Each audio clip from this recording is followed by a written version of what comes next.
Welcome back for another video. Who are the best players to buy for Gameweek 15 and beyond? Let's go through each position nice and simple. Even if there's some positions that you're not looking to make a move this week, I still recommend you listen to each segment because we're going to talk about some upcoming fixtures as well, and you'll pick up some tips and stats in general that you might not be aware of. So, goalkeepers first, and Gameweek 16 marks the start of a really solid long-term run of games for Brentford. It's Leeds home first, and then they've got Wolves, Bournemouth, Spurs, Everton, Sunderland, Chelsea, Forest and Villa. So as far as the cheaper keepers, Keller is the one that leaps out for only 4.5 mil. They're 11th best for expected goals conceded, so they're firmly mid-table in that respect, but a mid-table defence does not necessarily equate to them scoring average or mid-table points when it comes to keepers.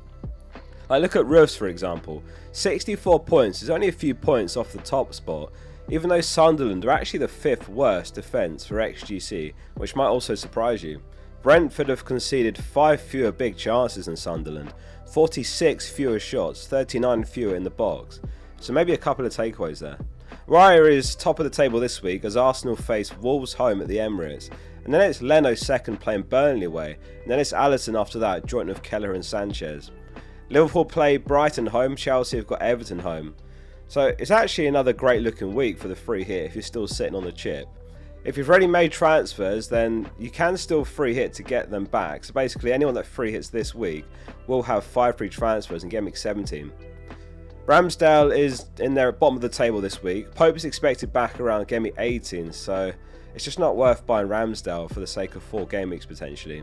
So yeah, as I was saying earlier, Roofs is only 2 points off the top spot in terms of keeper leaderboards.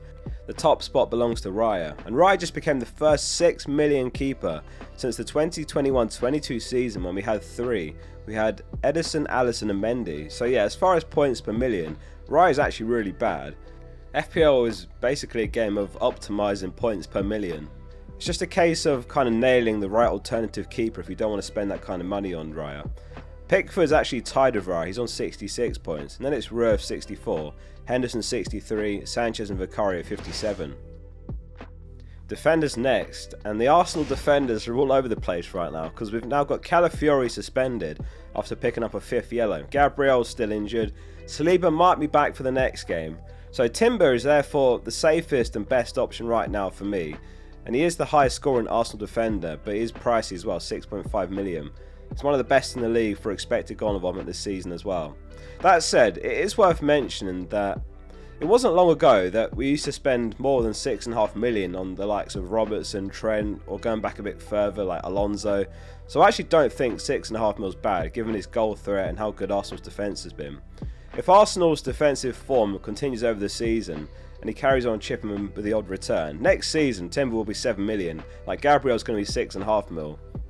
Anyway, with Gabriel currently sidelined, Nketiah is a genuinely good pick, albeit for the shorter term, and you're probably going to have to sell him after about 4 games, that's the thing to keep in mind. But those 4 are Wolves home, Everton away, Brighton home and Villa home, so 3 home games in 4 in fairness. So he's a nice stopgap for 5.4 million. If Saliba is confirmed back, then he's a viable pick as well, though Timber could prove worth the extra 0.5 million given his goal threat as I say. Anderson's got a great run of games himself for much cheaper. He's a potential bargain for 4.5 mil over this run, given that his rate of defcons is among the best in the league and there is some clean sheet potential there. He's hit 2 10-pointers this season just coming from a clean sheet and defcon. Palace face Man City next, so naturally there's no sign of the Palace defenders on the table this week. Munoz not in Palace's squad last game with a knee injury. Got another quote from Glasner who said the following: "We can now go into the dressing room and we're managing almost everyone. We're managing his knee now for a few weeks, and then it was just yesterday that it was too risky. We never take any risk, and it just made sense to give him a break." And in fairness, credit to Palace, they still managed to get 3 points even without Munoz. Palace defenders occupy 3 of the top 5 scoring defenders as well. The others are Chalobah and Gabriel. Gabriel of course injured. And there is decent clean sheet potential this week for Chelsea given they're home to Everton and Cucurella makes the table. However, their next 5 for Chelsea is Newcastle, Villa, Bournemouth and Man City after that. It's their run from Gameweek 21 that's probably the best in the league, and I can see myself adding a couple of Chelsea assets. From Gameweek 21, So this is the 7th of January. They've got Fulham away, Gameweek 22 it's Brentford home, so maybe Gameweek 22 is the better entry point. But the run is Fulham, Brentford, Palace, West Ham, Wolves, Leeds and Burnley. So keep that one at the back of your head. O'Reilly and Vardy's minutes are a little bit tricky to predict for the next game week. They've got Real Madrid away on Wednesday. The full list of teams playing midweek in Europe before Gameweek 16 are as follows: Chelsea, Liverpool, Spurs, Arsenal, Newcastle, Man City, Forest, Villa and Palace. Midfielders next then, and this week Saka tops our table on 6.7 points, Bruno 6.4, Palmer 5.7. So is it the week to go against Haaland captain? I mean, Wolves home is an incredible fixture for Arsenal, about as good as fixtures come. Saka's returned in his last 3 matches as well, or 4 of his last 5. Though only 1 double-digit return all season for Saka, so he has lacked the explosiveness, so to speak, that you really want in a captain. Haaland, on the other hand, has got 5 double-digit returns. Let us know your captaincy thoughts down below though. Is it time to buy Palmer again then, after his first start and his return from injury last game week? For 10.3 million, it is an expensive gamble, isn't it? Like, he missed a couple of games at the start of the season, came back, and then he picked up an injury again, and then he's just back again now. I think that run of games mentioned earlier could be the perfect timing to look at Palmer a little bit later, because that gives you like a good month to kind of assess his form and fitness before committing. However, on a free hit, he could be one to consider just as a 1-week punt for sure. It's the last week before players depart for AFCON. I wrote a completely free AFCON guide which is on the Focal app and FPL page if you want to read it. I'll put a link in the description as well for the article. One part of that basically includes a list of notable players leaving for AFCON. There's loads of players going, but a lot of them are kind of peripheral players, or some of them haven't even played for their clubs in the Premier League.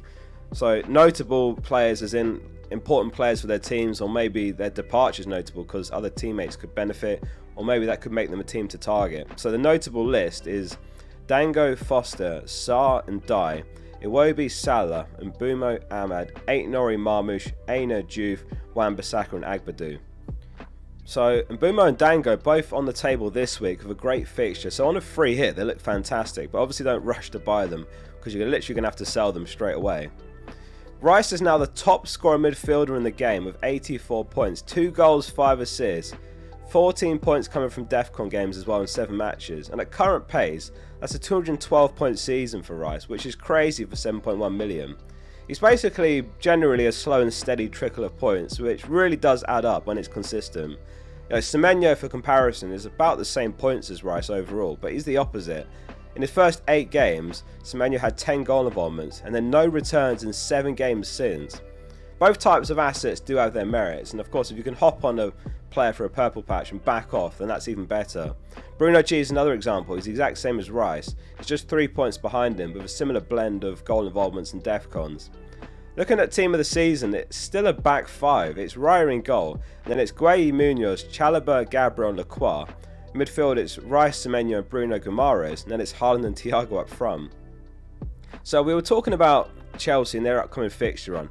And the other fixture run to look at is Everton, and their start sooner in a couple of game weeks time. From game week 18 it's Burnley, then it's Forest, Brentford, Wolves, Villa, Leeds, Brighton, Fulham, Bournemouth, Man United. So that's all the way from the end of December to the end of February, which really makes the likes of Dewsbury Hall, Pickford, Tarkowski, Keane and Dye all appealing. Njai obviously away for AFCON soon, of course, but on his return in January. Dewsbury Hall was the 5th top scorer midfielder as well, and Njai is 6th. Chelsea and Arsenal next, of course, for Everton. There's no rush to buy them now, but perhaps from game week 18 onwards is the one.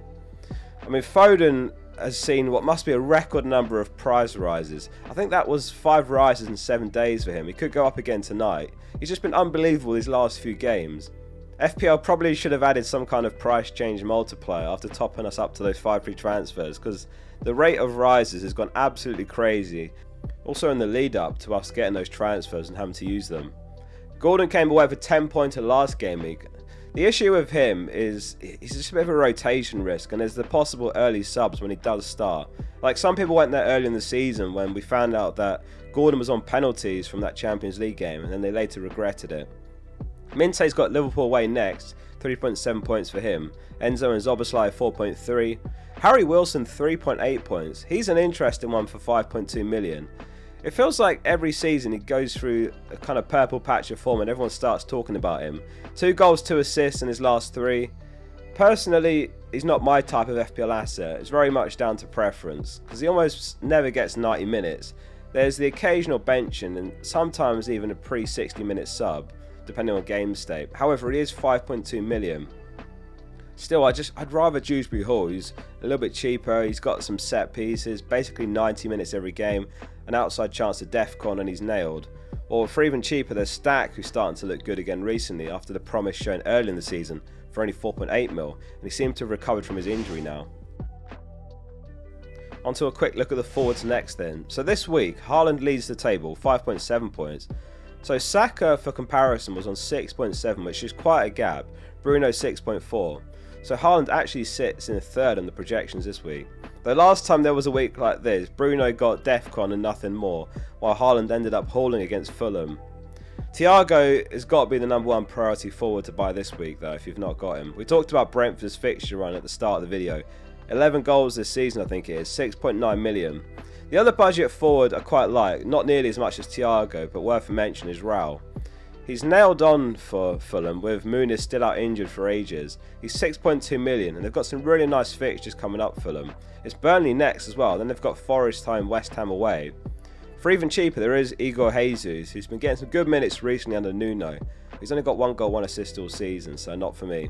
The last player to mention, and I really like this pick, is Bowen. Now, they've got Villa and Man City next, so don't buy now. However, 66 points places him as the 3rd top scoring forward, so he's quietly ticked along despite how much we've generally written West Ham off. And West Ham's fixtures from Game Week 18 are excellent.